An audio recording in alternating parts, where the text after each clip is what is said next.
Hey, what's going on, ladies and germs? I'm actually outside. It's beautiful right now. It's only 109 degrees. I'm just getting ready to do a walkthrough with my client. I put a deal together, and I don't know how I did it. Sold her home with a buyer who was just non-productive, and then for some reason got her into another home, sold hers, bought another one, and put this deal together as if it was closing. So I'm just waiting on them to show up, home inspector to show up, so we can do our final walkthrough and check out the property and make sure everything was done the way it was supposed to be done. But the reason why I'm actually checking in at this late evening, 5 o'clock, I went on a listing appointment. And for all you guys that don't know what a listing appointment, that's a very important part of my business because, you know, I only have so many friends, so many family members, and, you know, they bring me business. But most of the time I have to go and speak to complete strangers. Yeah. Talk about having an easy job. And one of the most expensive purchases that most people are going to make in their life, I have to convince them that I am the person for the job. And well, that's not hard to do because I train really hard and I take my business serious, even though, and I'm about to show you an example of sometimes of how I'm lazy. Anyways, got out there. The home's in a beautiful area. It's on 3rd Street or 8th place in Northern. Beautiful area. You know, lots of big $1 million homes. This wasn't a $1 million home, but it was a good priced home, and it was good. The man was a business owner, and he had a couple properties, and he wanted to sell this one. So I get out there. Long story short, I didn't take the listing.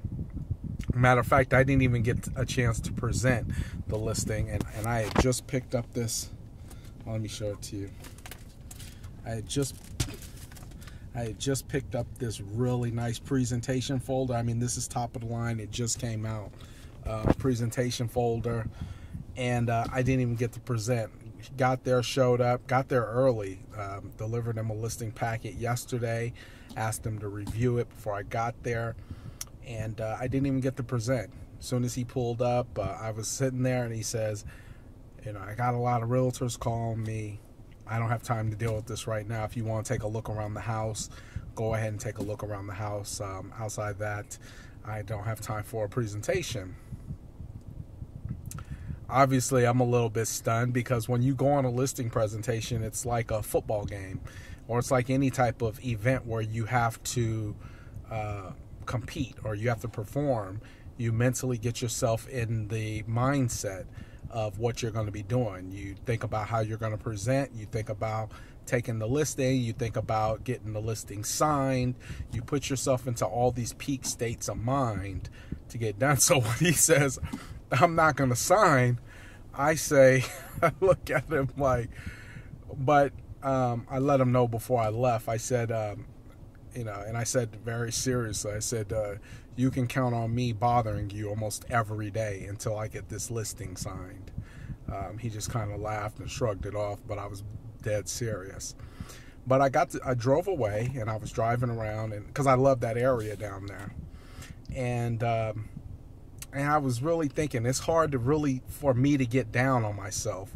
It's hard for me to get in a rut where I just start feeling like I have a pity party, you know, because I have too many things to be thankful for. So that automatically pulls me out of a pity party. Just as I'm getting ready to have a pity party, or oh, it's because I'm black.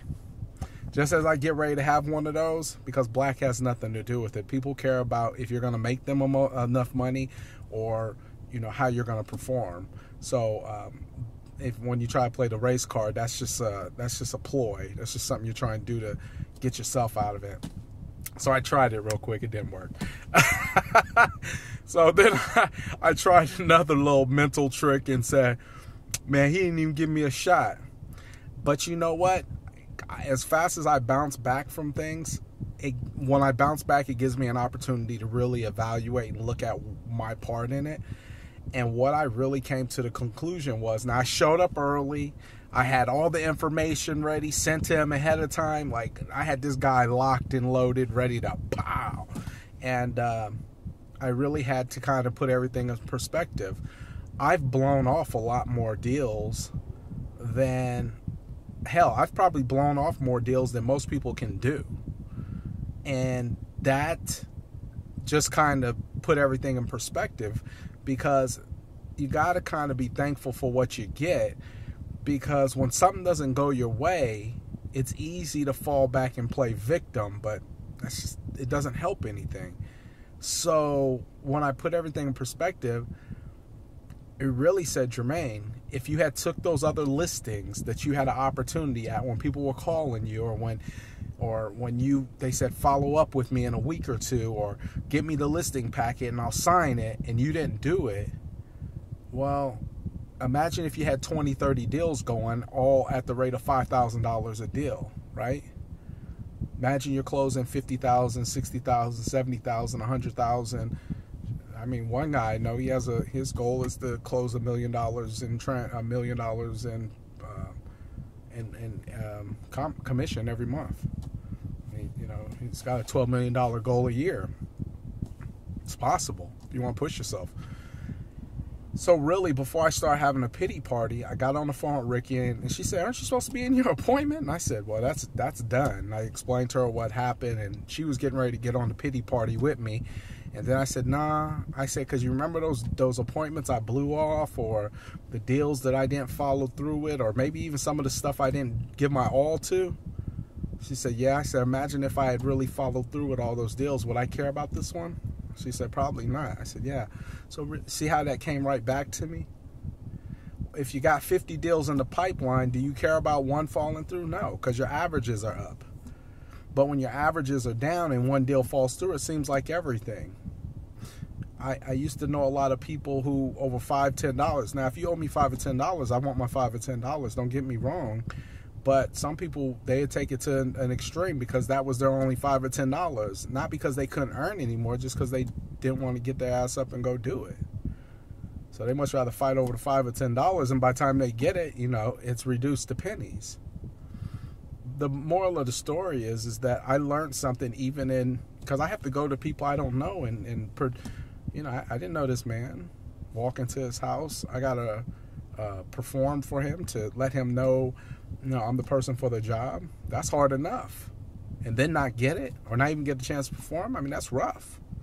But when you put everything in perspective, what I found out is I get more power out of taking responsibility and finding angles where I could have tightened my own game up than sitting there having a pity party, which wouldn't have got me the income anyways. So moral of the story is, when things aren't going your way, kind of look at in areas of your life where you could have probably tightened it up. And if you had tightened it up, would you have really been sweating the one loss if you had 10 behind it? Moral of the story.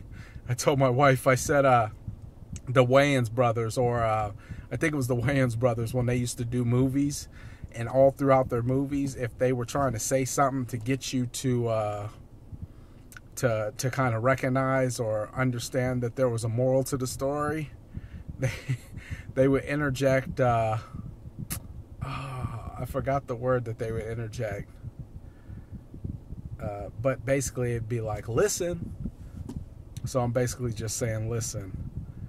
There's no such thing as losses. There's just lessons. That's it. I got to go perform at my best and get this inspection done and get this client moved into her beautiful home and put the sold sign on her old home. And it's a good feeling. It's a good day. It could have been better, but it could have been worse too. So thank God. All right.